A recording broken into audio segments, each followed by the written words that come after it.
Assalamualaikum warahmatullahi wabarakatuh. Perkenalkan, nama saya Rosdiana dengan NIM 2065015. Pada kesempatan kali ini, di sini saya akan menjelaskan tentang komponen elektronik mikrokontroler.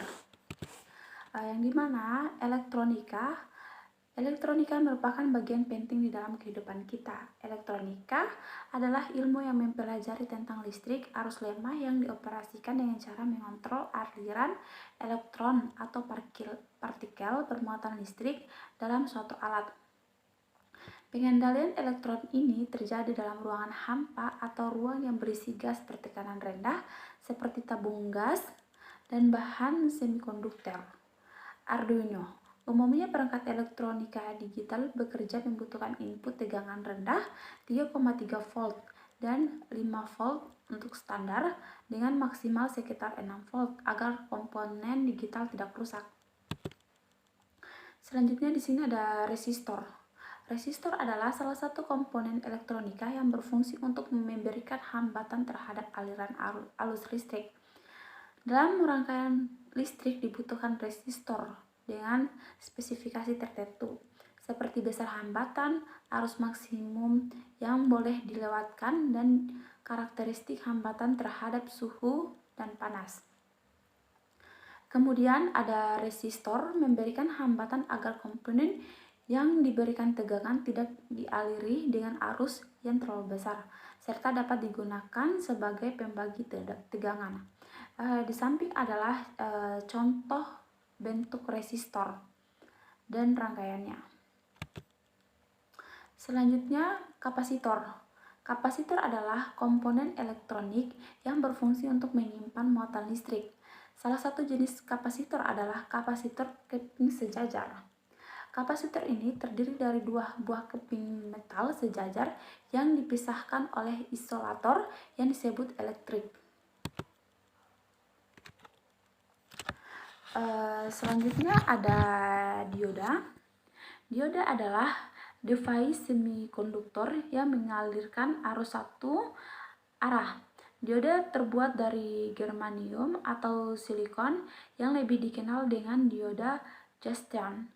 Dioda juga digunakan pada adaptor yang berfungsi sebagai penyearah dari sinyal AC ke DC, lalu diratakan dengan kapasitor.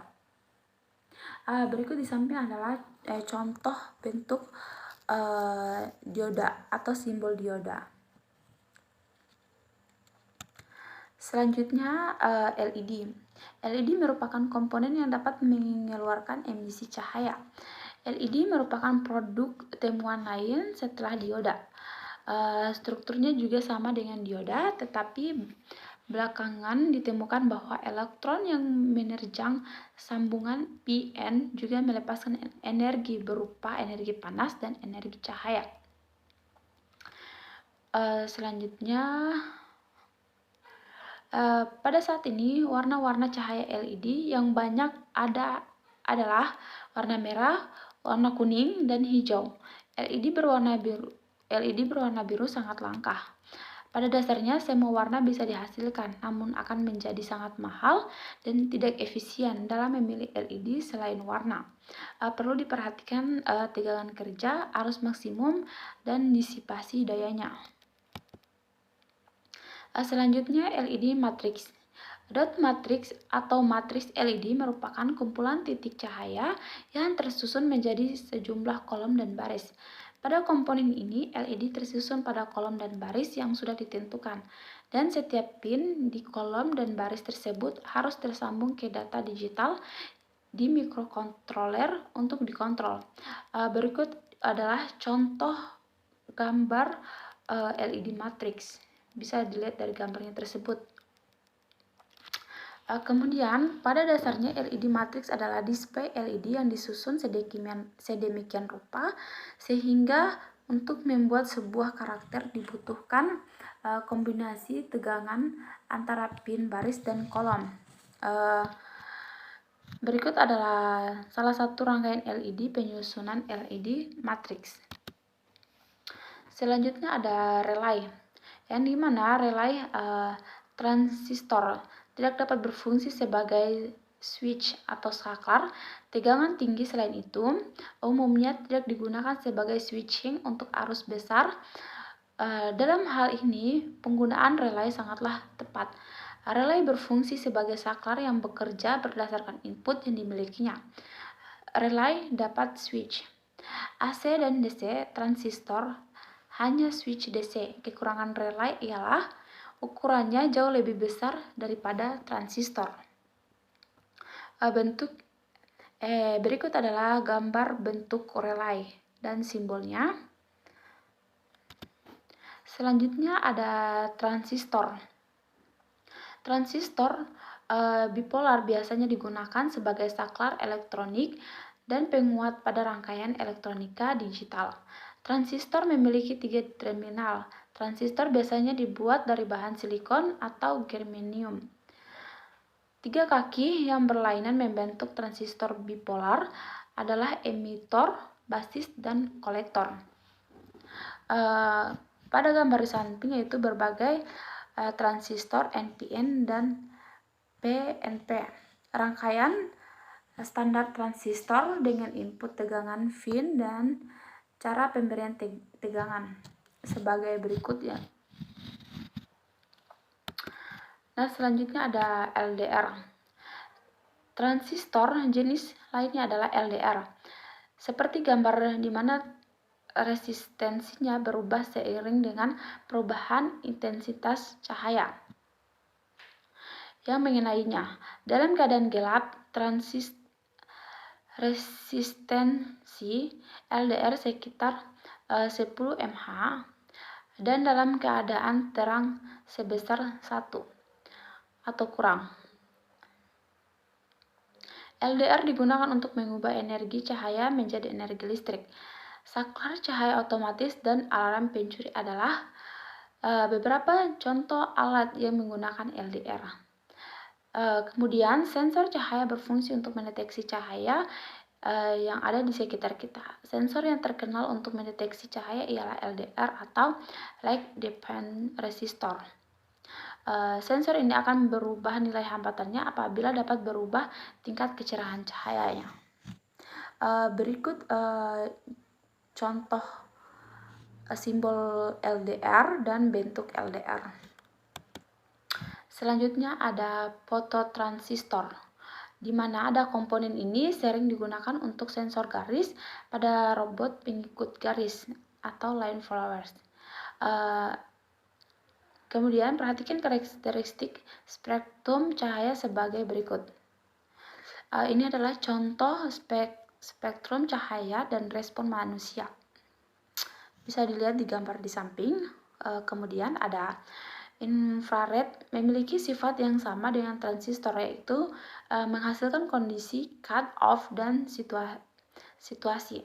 Perbedaannya ialah bila mana pada transistor kondisi cut off terjadi saat tidak ada arus yang mengalir melalui basis emitor dan kondisi saturasi terjadi saat ada arus mengalir melalui basis ke emitor, maka ada fototransistor. Kondisi cut off terjadi saat tidak ada cahaya infrared yang diterima dan kondisi saturasi situasi terjadi saat ada cahaya infrared yang diterima seperti ditunjukkan pada gambar tersebut. Selanjutnya ada 7 segment. Ada prinsip kerja 7 segment sama dengan LED. 7 segment terdiri dari 7 LED yang disusun membentuk angka 8 dan tambahan 1 untuk titik. 7 segment common code. Pada 7 segment jenis common cathode, kaki katoda pada semua segmen LED adalah terhubung menjadi satu pin, sedangkan kaki anoda akan menjadi input untuk masing-masing segmen LED. Kemudian ada 7 segmen common anode.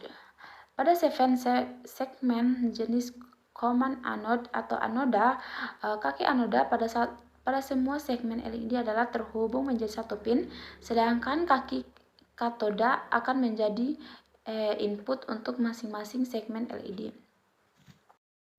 Selanjutnya ada motor. Motor atau lebih tepatnya motor listrik adalah komponen elektrik yang sifatnya berubah besaran menjadi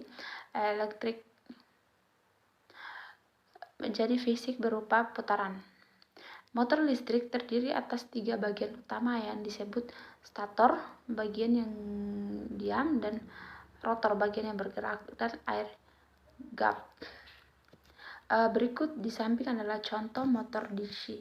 Ada simbol motor DC, ada bentuk motor DC, ada motor AC. Selanjutnya ada buzzer. Buzzer adalah sebuah komponen elektronika yang berfungsi untuk mengubah getaran listrik menjadi getaran suara. Pada dasarnya, prinsip kerja buzzer hampir sama dengan loudspeaker. Jadi buzzer juga terdiri dari kumparan yang terpasang pada diafragma dan kemudian kumparan tersebut dialiri arus sehingga menjadi elektromagnetik. Kumparan tadi akan tertarik ke dalam atau keluar, tergantung dari arah arus dan polaritas magnetnya. Karena kumparan dipasang pada diafragma, maka setiap gerakan kumparan akan menggerakkan diafragma secara bolak-balik, sehingga membuat udara bergetar yang akan menghasilkan suara. Berikut di samping adalah contoh buzzer. Selanjutnya ada alat ukur multitester, yang dimana dalam bereksperimen dibutuhkan juga alat ukur tegangan arus, penguatan transistor, kapasitor, dan resistor minimal berupa multitester. Akan lebih baik lagi jika ada melengkapi dengan osiloskop dan frekuensi kuantar digital. Berikut di samping ini adalah contoh multitester, gambar berikut. Oke, mungkin itu saja yang dapat saya sampaikan. Apabila ada kesalahan atau kekurangan, mohon dimaafkan. Saya akhiri dengan ucapan wabillahi taufiq wal hidayah. Wassalamualaikum warahmatullahi wabarakatuh.